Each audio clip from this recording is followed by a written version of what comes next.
She refused the human's advice, so now she's paying the painful price. Commander Derek Frost didn't sign up for babysitting duty, yet here he was, piloting a Class 4 interstellar transport across the Vega sector with the most insufferable passenger he'd ever encountered.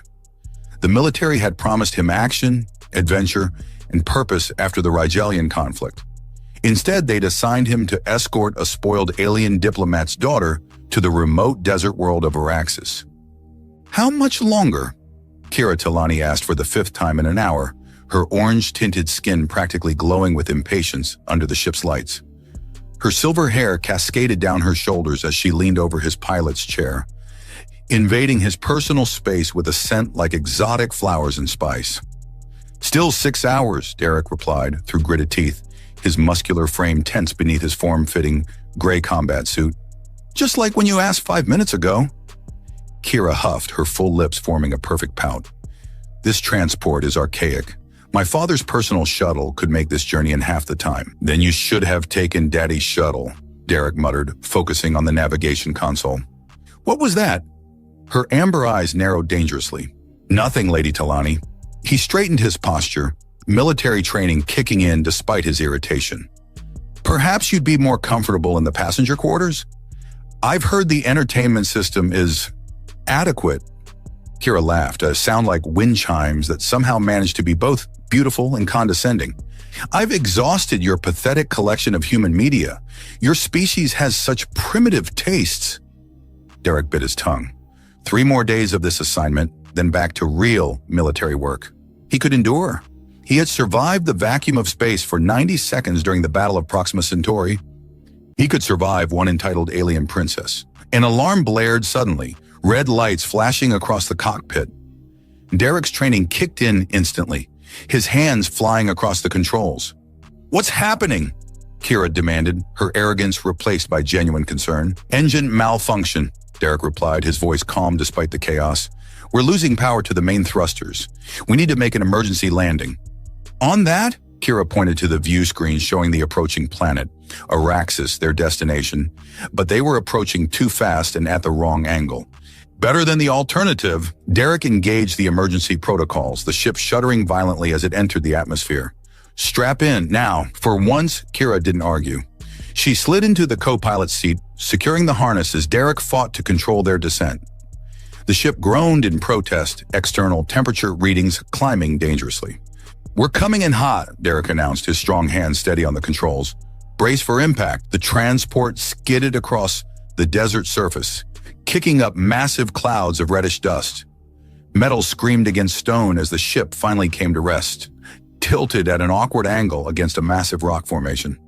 Derek ran a quick systems check. Life support intact, hull integrity at 68%, and communications damaged but repairable. He unbuckled his harness and stood, his imposing height filling the cockpit. Could have been worse. Kira unstrapped herself, smoothing down her light gray top and adjusting her tight-fitting shorts. "So we're stranded, temporarily," Derek corrected, grabbing an emergency kit from beneath the console. "We're actually not far from the capital city, maybe 2 days' journey on foot. I can repair the emergency beacon, but it might take time for rescue to arrive." He pulled out 2 environmental suits, tossing one to Kira. "Put this on.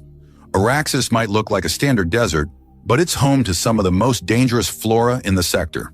Those cacti have spines that can pierce standard body armor." Kira caught the suit but immediately wrinkled her nose.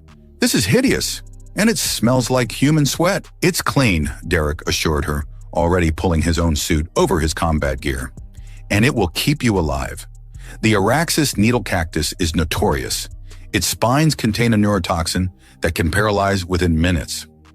Kira tossed the suit aside with a dismissive flick of her wrist. "I'm not wearing that thing. My skin is sensitive to synthetic fabrics.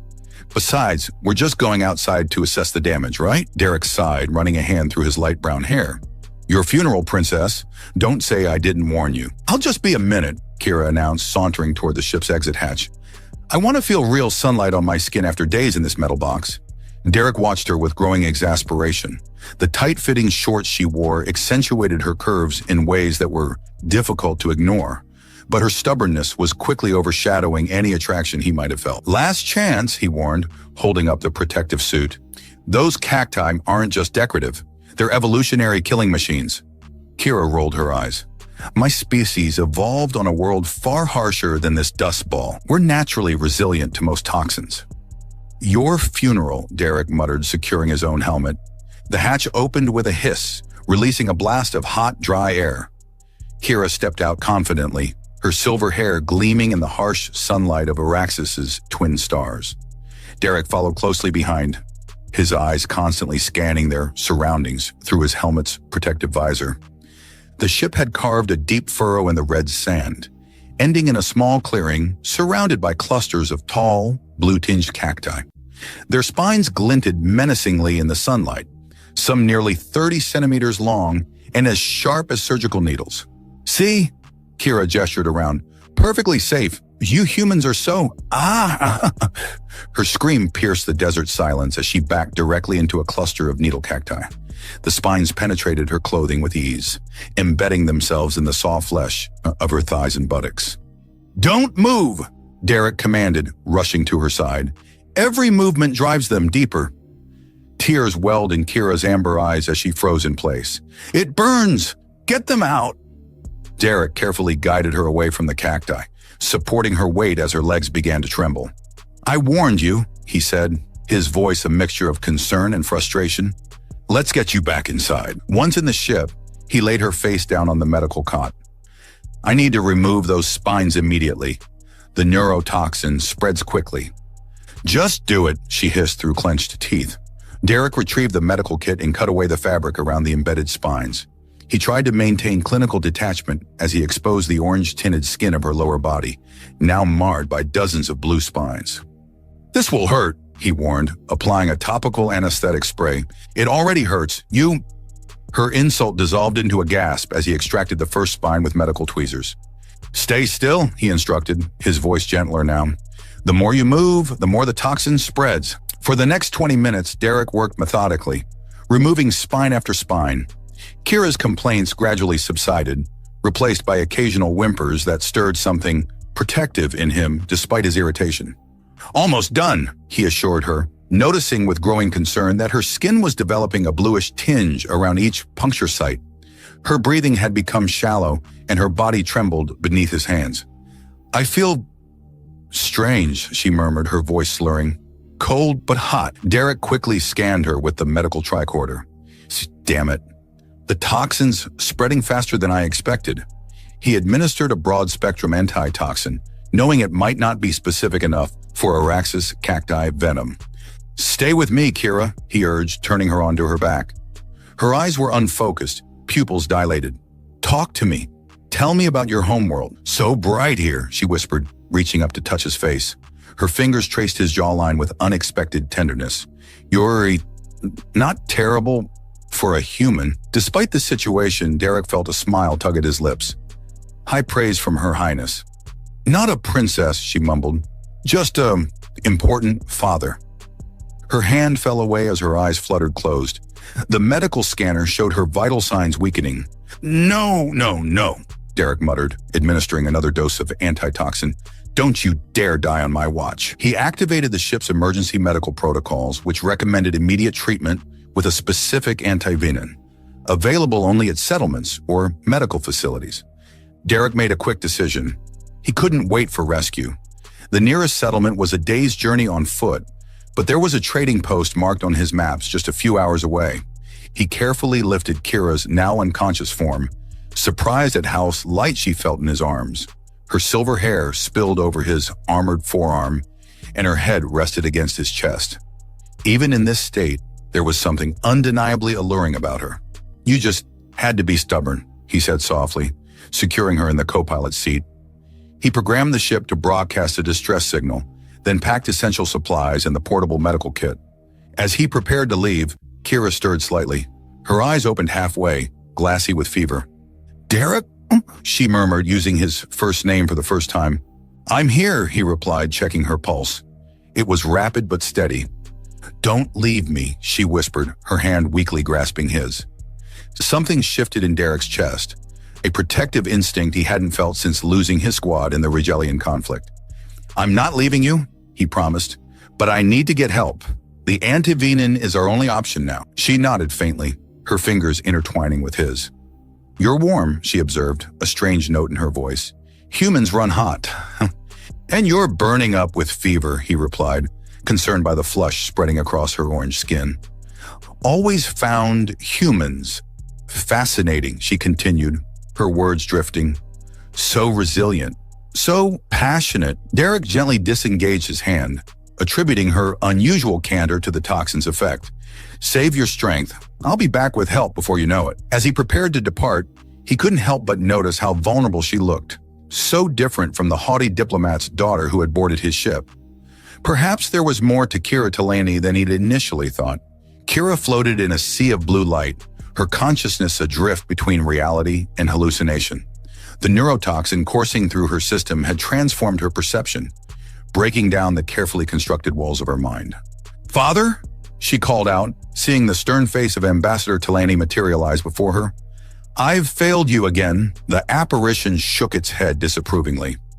Always disappointing, never measuring up to your brothers. What use is a daughter who cannot even follow simple instructions? Tears streamed down Kira's face as the hallucination shifted. Now she stood before the Talani Council, their judgmental gazes boring into her. Unworthy of your bloodline, and they chanted in unison. Forever trying to prove yourself. No, she whispered, her dream self sinking to her knees. I am worthy. I am strong. The council chamber dissolved, replaced by the interior of Derek's ship. But this version of the ship was bathed in a warm, golden light. And there was Derek, standing before her without his armor, his human form radiating a strength that called to something primal within her. You don't have to prove anything to me, Dream Derek said, his voice deeper, more resonant than in reality. I see you, Kira, not the ambassador's daughter. Just you. The hallucination. Derek approached her, and Kira felt her body respond with an intensity that shocked her. In her culture, attraction was a clinical thing. Partnerships arranged for genetic optimization and political advantage. What she felt now was raw, untamed, a hunger she'd never experienced. Humans, she murmured as Dream Derek's hand caressed her face. So primitive in your passions, so free. Is that what you want? He asked. Freedom? I don't know what I want, she admitted, a truth she'd never voiced aloud in waking life. The scene shifted again.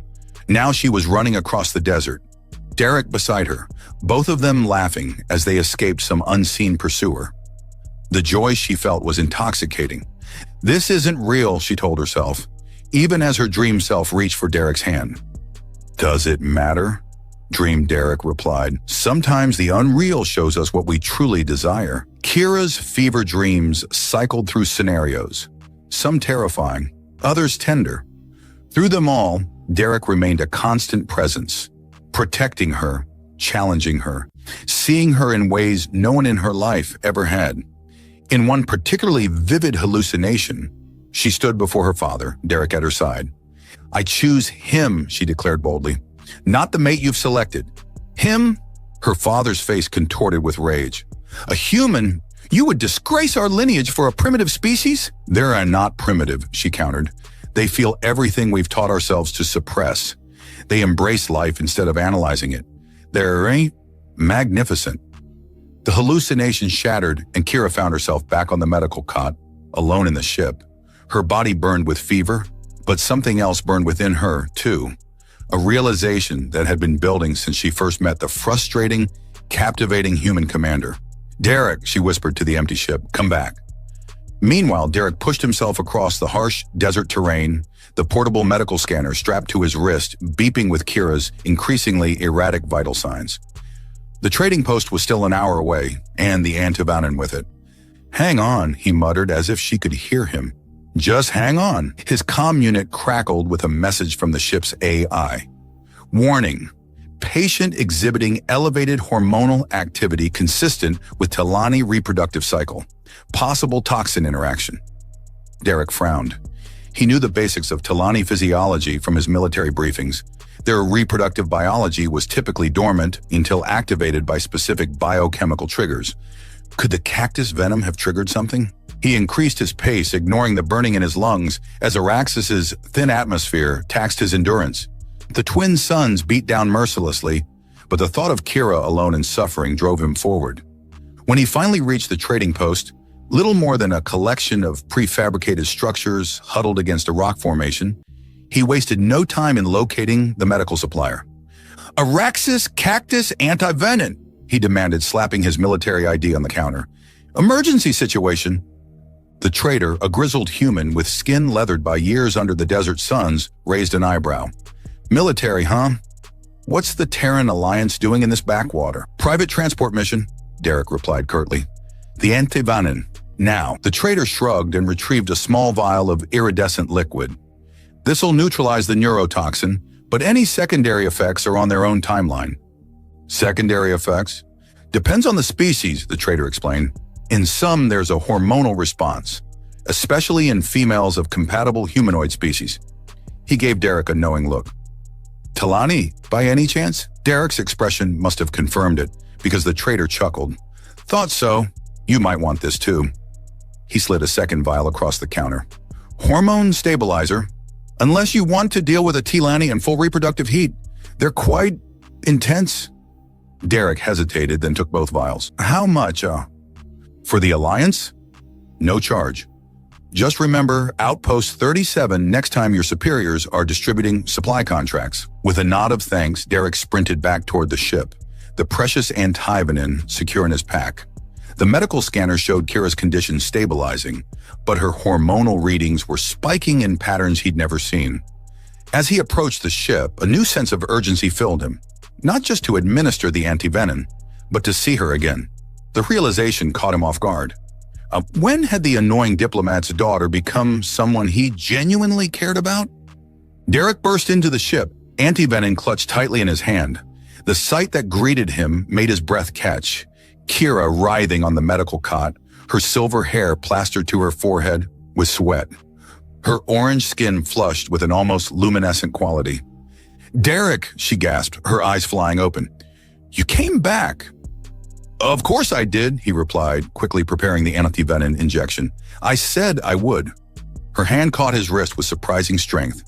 "You were in my dreams." Derek felt heat rise to his face but maintained his professional demeanor. "The toxin causes hallucinations. Hold still. This will help." He administered the antivenin, watching with relief as the medical scanner showed the neurotoxin levels beginning to drop almost immediately. Kira's breathing steadied and the pained expression on her face eased. "Better?" he asked, brushing damp silver strands from her forehead. "The pain is receding," she confirmed, but then shifted uncomfortably. But I feel, strange, hot. Like my skin is too tight." Derek hesitated, then produced the second vial. "The trader said this might happen. The toxin can trigger hormonal responses in Talani physiology. This will stabilize you." Kira's eyes widened with recognition. "Is that a hormone suppressant?" "Yes, it should counteract the—" "No!" She pushed his hand away firmly. "I cannot take that." Derek frowned. "Kira, you're experiencing a biochemical reaction to the toxin. This will help." "You don't understand," she said, sitting up despite her weakness. "In Talani culture, the reproductive cycle is sacred. To artificially suppress it would be sacrilegious. Our body's natural rhythms are considered the voice of our ancestors, even when triggered by alien cactus venom?" Derek asked skeptically. A small smile played at her lips. "The cause doesn't matter. Once begun, the cycle must complete naturally." Derek ran a hand through his hair, exasperated. "And what exactly does this cycle entail?" Kira's amber eyes met his, a new boldness in them. "Increased body temperature, heightened sensory awareness, intense desire." She said the last word with a deliberate emphasis that made Derek's collar suddenly feel too tight. "I see," he said, trying to maintain his composure. "And how long does this cycle last?" "Typically 3 to 5 days. Though in this case, She glanced at the medical scanner. The toxin may have intensified things. Before Derek could respond, the ship's alarm system blared to life. "Warning, Class 3 dust storm approaching. Estimated arrival 15 minutes, duration unknown." Derek moved to the cockpit, checking the environmental sensors. The readouts confirmed his fears. A massive wall of swirling red dust was bearing down on their position, powerful enough to scour the paint from the ship's hull. "Perfect timing," he muttered, returning to the medical bay. We're about to be hit by a major dust storm. We need to secure everything and power down non-essential systems to conserve energy. Kira attempted to stand but swayed dangerously.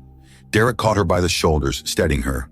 The contact sent a visible shiver through her body. "Sorry," she whispered, not meeting his eyes. The heightened sensitivity? Derek nodded, maintaining a respectful distance while still supporting her. "Can you walk? We should move to the crew quarters. They're better insulated against temperature fluctuations." Together, they made their way to the small living area. Derek helped Kira settle onto one of the narrow bunks, then busied himself securing loose items and checking the ship's integrity. "How long will we be trapped?" Kira asked, watching him work. "These storms can last anywhere from hours to days," Derek replied, sealing the last compartment. "We have enough supplies, but we'll need to be careful with power consumption." The ship shuddered as the first winds hit, sand hissing against the hull like thousands of tiny snakes. Derek dimmed the lights to conserve energy, leaving them in a soft, intimate glow. "So," he said, sitting on the bunk opposite hers, "looks like we're stuck here together. Just the two of us." Kira's eyes gleamed in the low light. "Just as I was entering a reproductive cycle. Quite the coincidence." "Terrible timing," Derek agreed, though his tone suggested otherwise. "In Talani culture," Kira said, drawing her knees up to her chest, "we believe that the universe arranges such coincidences for a reason." Derek raised an eyebrow. "And what reason might that be?" "Perhaps to teach me humility," she suggested with a rueful smile. "I should have listened to you about the protective suit."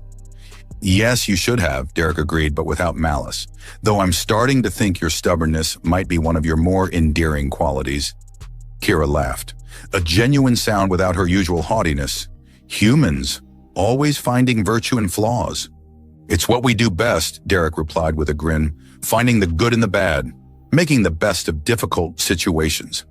The ship creaked around them as the storm intensified, cocooning them in their own private world. Derek found himself studying Kira's face, the delicate curve of her jaw, the slight point to her ears, the way her silver hair caught the dim light. Without her arrogance as a shield, she was beautiful. "You're staring," she observed, but made no move to turn away. "Sorry," he said, not sounding sorry at all. "Just thinking that there's more to you than I initially thought." "And there's more to you than just a military grunt," she countered. "The way you came back for me, not many would have risked themselves for someone who'd been nothing but trouble." Derek shrugged. "Humans are stubborn that way too." Outside, the storm howled like a living thing, but inside, a different kind of tension was building. One that had nothing to do with the weather and everything to do with the narrowing space between them as Kira moved to sit beside him on his bunk. "I think," she said softly, her fingers brushing against his, "that I'm about to pay an entirely different kind of price for ignoring your advice." The temperature inside the ship dropped noticeably as the storm intensified. Derek checked the environmental controls with a frown. "Power's fluctuating. The sand must be clogging the external solar collectors." Kira hugged herself, shivering despite her elevated body temperature. "How serious is it?" "If we can't clear the collectors soon, we'll lose life support within 12 hours, Derek replied, his military training keeping his voice steady despite the gravity of the situation. A sudden flicker of the lights punctuated his assessment, followed by the environmental system shutting down with an ominous whine. "Make that 2 hours, he corrected, already moving toward the maintenance hatch. "I need to reroute power from the auxiliary systems." Kira followed him, her steps more stable now that the antivenin had taken effect. "I can help. My father insisted I learn basic ship mechanics, and said a Talani should never be completely dependent on others." Derek raised an eyebrow. "First time I've heard you mention your father without sounding resentful." "He's complicated," Kira admitted, kneeling beside Derek as he opened the access panel. "Ambassador Talani expects perfection from his children. My 3 brothers all followed the traditional path: diplomatic service, arranged marriages to suitable partners, perfect Talani lives. And you," Derek handed her a tool, their fingers brushing momentarily. Kira's breath caught at the contact. "I'm the disappointment, too emotional, too curious about other cultures, too unsuitable." She focused intently on the power coupling in front of her. "This trip was supposed to be my last chance to prove myself worthy of the Talani Diplomatic Corps." Derek watched her work with surprising skill. "By delivering you to an arranged marriage?" her hands stilled. How did you know? Military intelligence briefing. Your father arranged a political alliance with the Araxis governor's son. Derek's voice remained neutral, but his jaw tightened. Didn't realize you were being forced into it. Not forced, Kira corrected, resuming her work. It's our way. The needs of Talani society outweigh individual desires. She glanced at him. Humans find this concept difficult, I understand. Damn right we do, Derek muttered. Marriage should be about choice. He trailed off, suddenly aware of how close they were in the confined space. Another power fluctuation sent the ship into darkness, emergency lights casting everything in a soft red glow. The temperature continued to drop, their breath now visible in small clouds. What about you? Kira asked softly. You carry yourself like someone who's lost something. Derek was silent for a long moment, focusing on reconnecting power conduits. Rigelian conflict. I commanded a special operations unit. 12 of the best soldiers in the Alliance. We were ambushed during a routine patrol. His voice grew distant. I was the only survivor. Kira's hand covered his, stopping his work. I'm sorry. I should have seen the signs, should have protected them better. The admission seemed torn from him. That's why I took this transport assignment. Needed time away from combat decisions. You blame yourself for something beyond your control, Kira observed. Just as I blame myself for not being the perfect Talani daughter. Their eyes met in the dim red light, a moment of perfect understanding passing between them. Derek became acutely aware of her proximity, the subtle scent of her skin, the way her silver hair gleamed even in the low light. A violent shudder ran through the ship as a particularly strong gust battered the hull. The temperature plummeted further, and Kira couldn't suppress a shiver despite her elevated body temperature. We need to conserve body heat, Derek said, his training taking over. The emergency blankets in the crew quarters won't be enough alone. Kira nodded, understanding his implication. In Talani culture, sharing body heat is considered an intimate act, reserved for family or mates. In human culture, it's called survival, Derek replied, though his quickened pulse suggested otherwise. They finished the temporary power reroute and returned to the crew quarters, where Derek pulled out the emergency thermal blankets. The ship's temperature had dropped to near freezing, and even with his military conditioning, Derek felt the cold seeping into his bones. Kira hesitated only briefly before sitting beside him on the narrow bunk. Your human practicality is admirable, she said, a new note in her voice as she pressed against his side. Derek wrapped the thermal blanket around them both, his arm naturally falling around her shoulders. Her skin was hot to the touch, her Talani physiology and the toxin's effects creating a stark contrast to the cold air. You're burning up, he observed with concern. The cycle, she explained, her voice a near whisper. It intensifies with proximity to a compatible mate. The implication hung in the air between them. Derek found himself studying her face. No longer the haughty diplomat's daughter, but a woman caught between worlds, just as he was caught between his past, whatever future awaited. Is that what I am? He asked softly. Compatible? Kira's amber eyes met his, vulnerability and desire mingling in their depths. Biologically, Talani can reproduce with humans. It's rare but not impossible. Culturally, she trailed off. Culturally, I'm beneath your station, Derek finished for her. No, she corrected him firmly. Culturally, you're forbidden because you represent everything Talani are taught to suppress. Passion, spontaneity, choosing one's own path. Her hand came to rest on his chest, feeling his heartbeat. The very qualities I've always secretly admired. The ship creaked around them, the storm's howl a distant backdrop to the tension building in the small space between them. Derek found himself leaning closer, drawn by something more powerful than the cold or the circumstances. He began, his voice rough. Your arranged marriage would be impossible, she finished. Talani mate for life, Derek. Once the bond is formed, it cannot be broken or replaced. The weight of her words hung between them. What had begun as a simple transport mission had become something far more complicated, a choice that would alter both their futures irrevocably. I should warn you, Derek said, his hand gently brushing a strand of silver hair from her face. Humans can be stubborn about the people they care about. If we do this, I won't just walk away when we reach the capital. Kira's lips curved into a smile that transformed her entire face.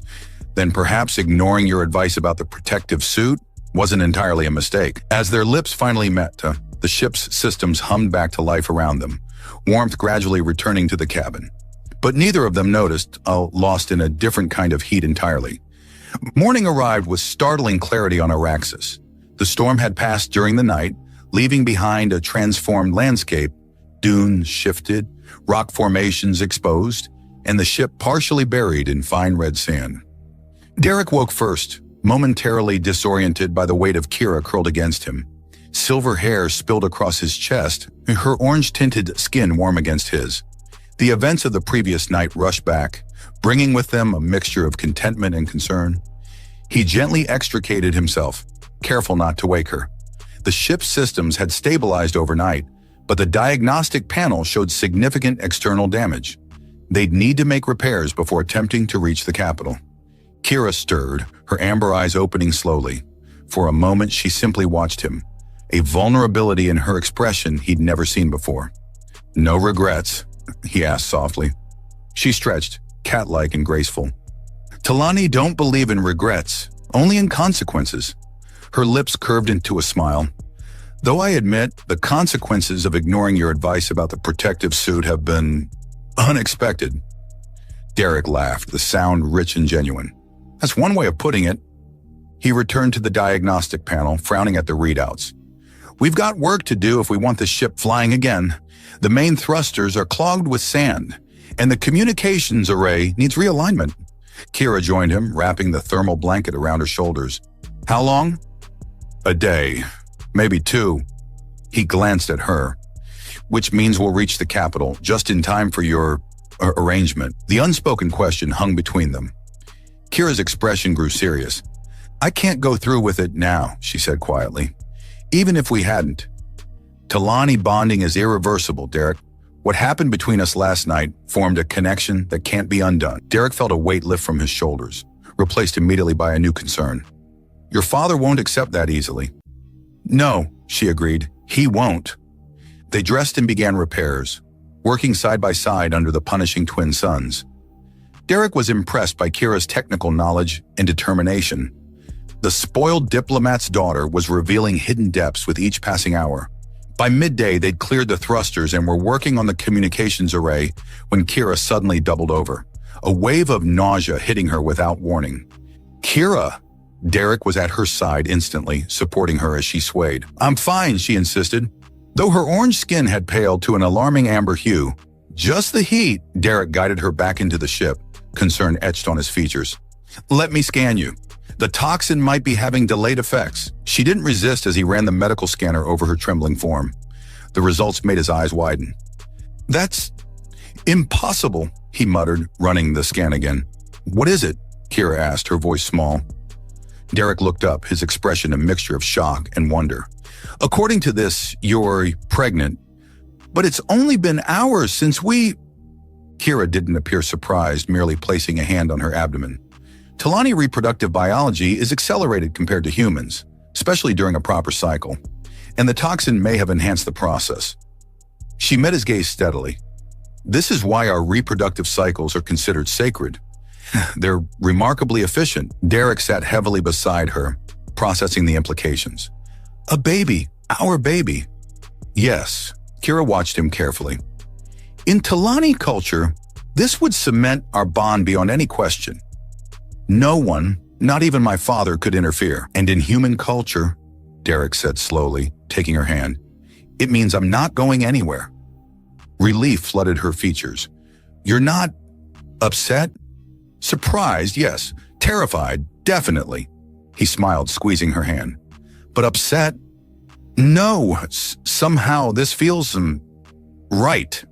Kira's eyes glistened with unshed tears. "I never expected to find this with you, with any human. My people speak of humans as primitive, ruled by emotions rather than logic. Yet your emotional nature is what draws me to you. And your logical nature is what keeps me grounded," Derek replied. "Maybe that's the point. We balance each other." They shared a moment of quiet understanding before returning to the practical matters at hand.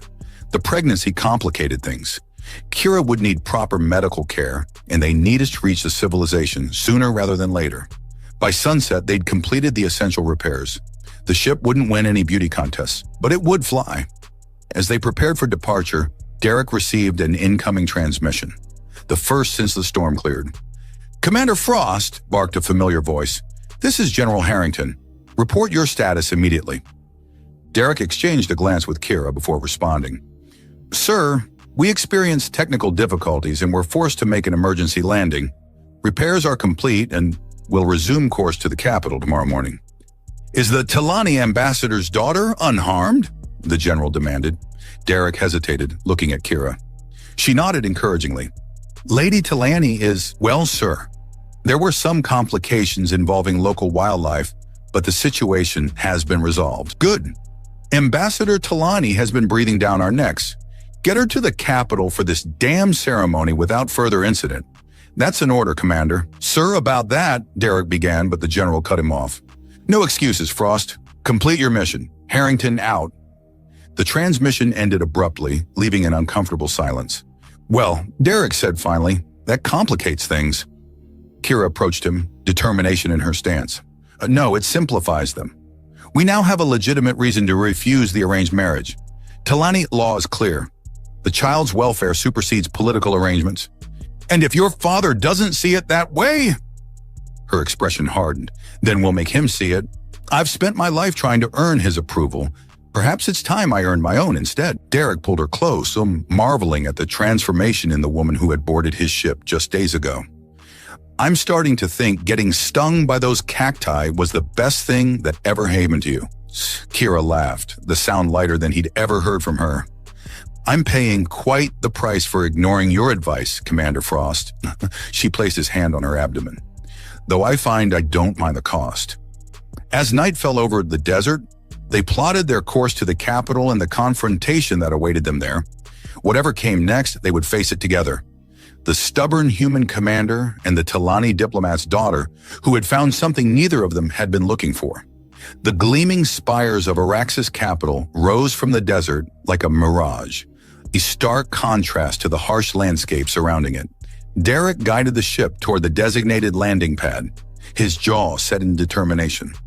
"Remember the plan," he said to Kira, who sat beside him in the co-pilot's seat. "We present a united front. We explain the situation calmly and rationally." Kira nodded, though her hands trembled slightly as she adjusted her clothing, a more formal outfit she'd found in her luggage, modified to accommodate her still flat stomach. The Talani pregnancy was progressing rapidly.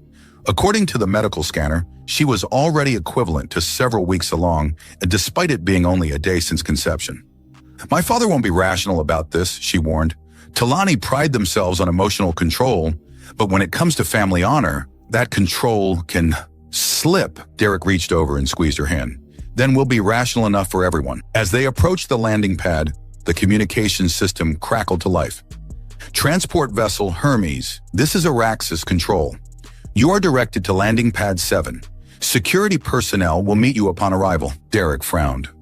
"Security personnel? That's not standard protocol for a diplomatic transport." "My father," Kira said grimly. "He suspects something." The ship touched down with a gentle thud. Through the view screen, Derek could see a delegation waiting, a mix of Talani officials in formal robes, Alliance military officers, and a group of elegantly dressed aliens he assumed were the family of Kira's intended husband.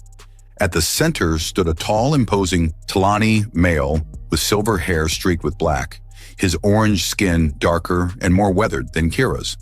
Ambassador Talani's expression was carved from stone, his amber eyes cold as they fixed on the ship. "Well," Derek said with forced lightness, "at least we don't have to track everyone down." Kira's hand tightened around his. "Derek, if they separate us, they won't," he assured her, though his military experience told him otherwise. "But if they do, remember, I'll find you, no matter what." They shared one last kiss before the hatch opened, exposing them to the scrutiny of the waiting delegation. Derek stepped out first, instinctively positioning himself slightly in front of Kira. He saluted the Alliance officers crisply. "Commander Frost reporting mission complete, sirs." General Harrington, a barrel-chested man with a perpetual scowl, returned the salute. "Commander, your report mentions complications." Before Derek could respond, Ambassador Talani stepped forward, his gaze fixed on his daughter. "Kira," he said, his voice carrying the weight of authority. You are late. The bonding ceremony was scheduled for tomorrow, but now must be delayed for proper preparations. His nostrils flared slightly. You appear unwell. Kira straightened her spine, a new confidence in her bearing that made Derek's chest swell with pride. Father, she acknowledged with a formal bow, there have been developments that make the bonding ceremony impossible. A murmur ran through the assembled group. The ambassador's expression didn't change, but the temperature around him seemed to drop several degrees. Impossible is not a word that Talani recognized, he stated flatly. Whatever developments have occurred can be addressed after you fulfill your duty. Derek stepped forward.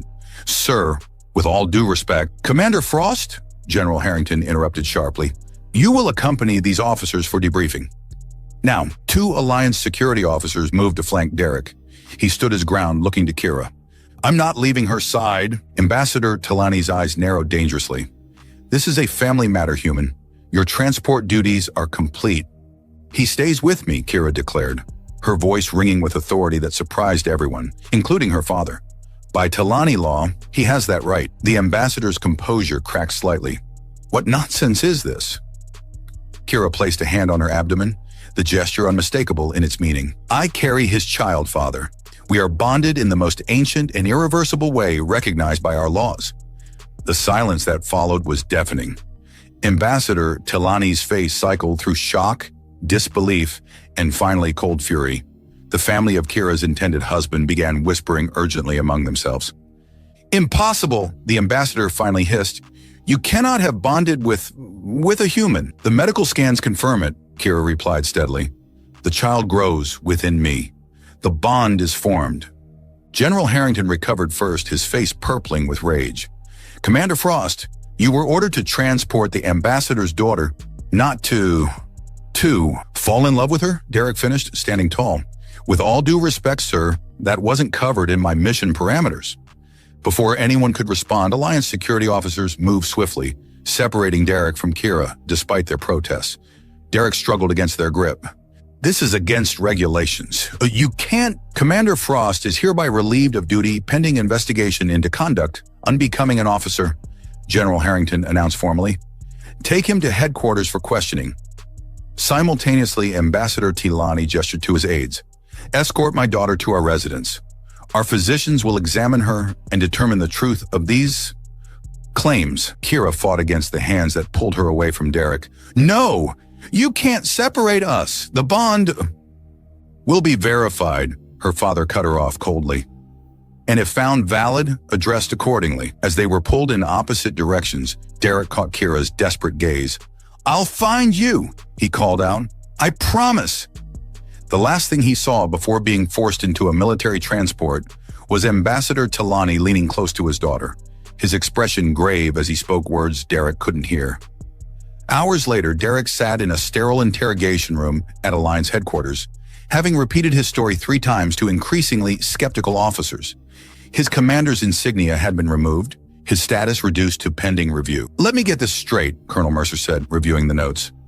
You claim that after Lady Talani was injured by native flora, she experienced a biochemical reaction that led to a reproductive cycle, which then resulted in relations between you, and now she's carrying a human Talani hybrid child? That's exactly what happened, Derek confirmed for the 4th time.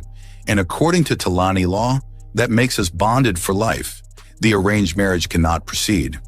The colonel sighed heavily. Commander, Mr. Frost, do you have any idea of the diplomatic incident you've created? The Talani-Araxis alliance has been in negotiation for years. With all due respect, sir, Kira is not a bargaining chip.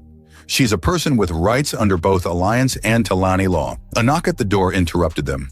A junior officer entered, handing the colonel a data pad. Mercer's eyebrows rose as he read it. Well, he said finally, looking up at Derek with new respect.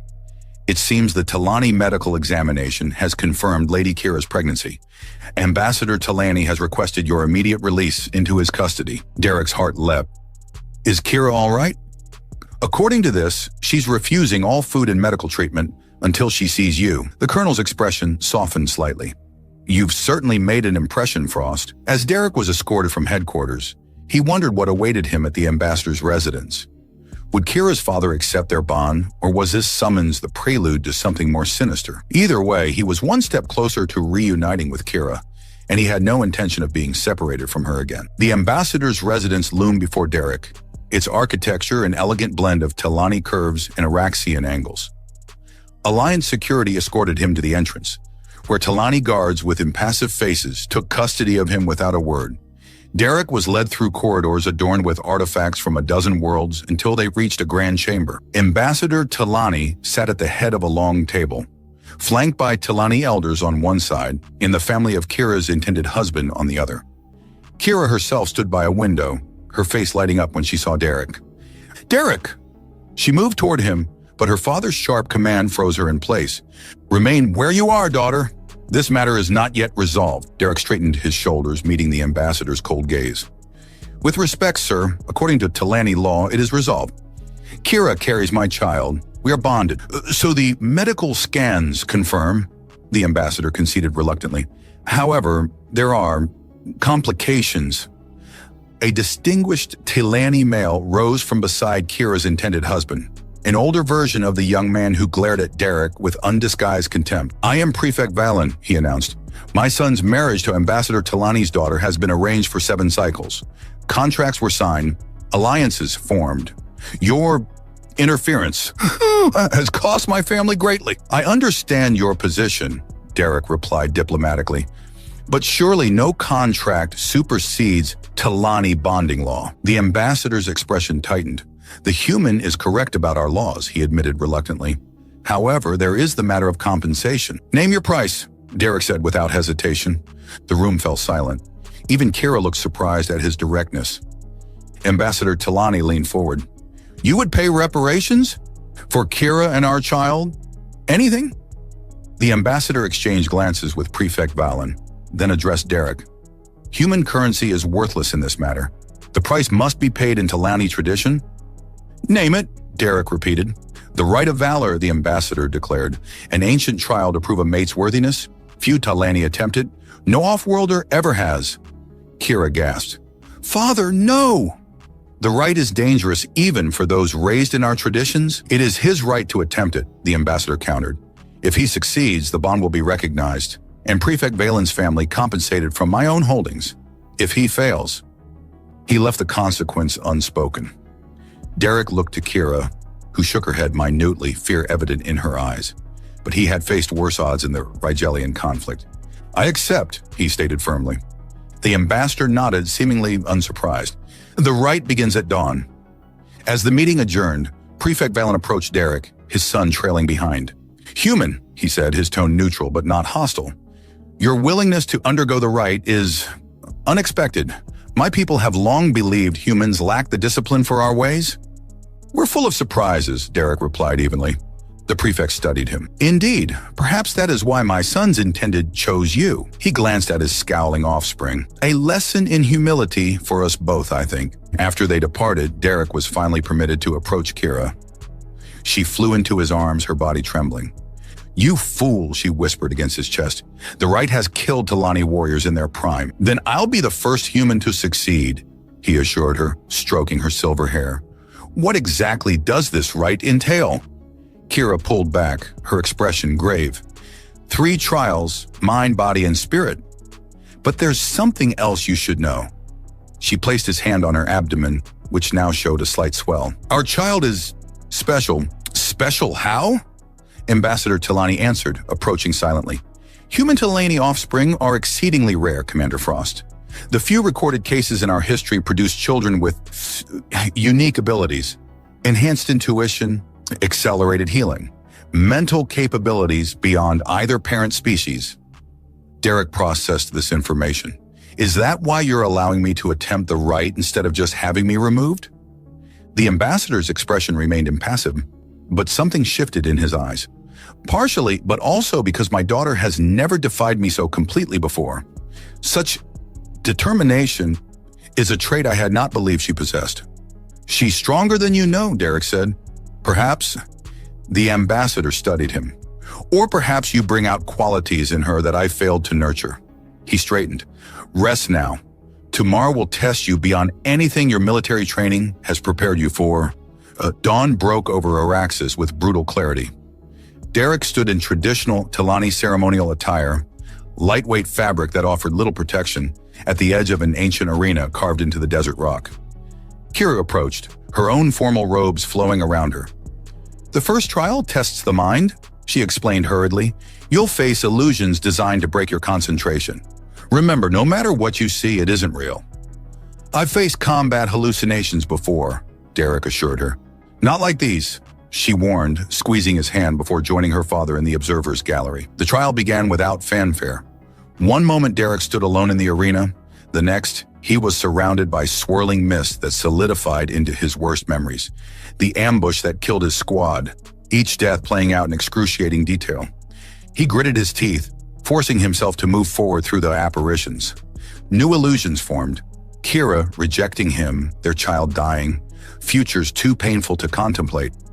Each step became harder, the visions more convincing. Then he remembered Kira's words from their night together. "Humans feel everything we've taught ourselves to suppress." His emotions weren't weakness, they were strength. Instead of fighting the illusions, he acknowledged them, accepted the pain they represented, and kept moving. When he reached the center of the arena, the mist dissipated. "First trial complete," announced an elder. The physical trial followed immediately, a combat challenge against 3 Talani warriors. Derek's military training served him well, but Talani were naturally stronger. He took punishing blows, adapting his strategy to use their strength against them. When the last opponent fell, Derek remained standing, bloodied but unbowed. The final trial, Spirit, proved the most difficult. Derek was led to a chamber containing a single pedestal with a glowing orb. "Place your hands upon it," instructed the elder. "It will judge your deepest intentions." As Derek touched the orb, his consciousness expanded. He felt Kira's presence, their unborn child's nascent mind, and something else, a profound connection to something greater than himself. The orb pulsed with light, then settled into a steady glow. "It is done," the elder announced, surprise evident in his voice. Outside, the assembled Talani and Araxians waited in silence. When Derek emerged, bruised but standing tall, a murmur ran through the crowd. Ambassador Talani stepped forward. "The human has completed the rite of valor," he declared formally. "The bond between Commander Derek Frost and my daughter Kira Talani is recognized under ancient law." Prefect Valen nodded in acknowledgement, his son sullen but resigned beside him. Kira broke protocol, rushing to Derek and embracing him fiercely. "You impossible, stubborn human," she whispered. "I've never been so proud to be wrong about someone." Derek laughed, wincing at the pain in his ribs. "I did warn you about those cacti." Later, in the privacy of their assigned quarters, Kira tended his wounds with gentle hands. "My father has arranged for your reinstatement in the Alliance military," she told him.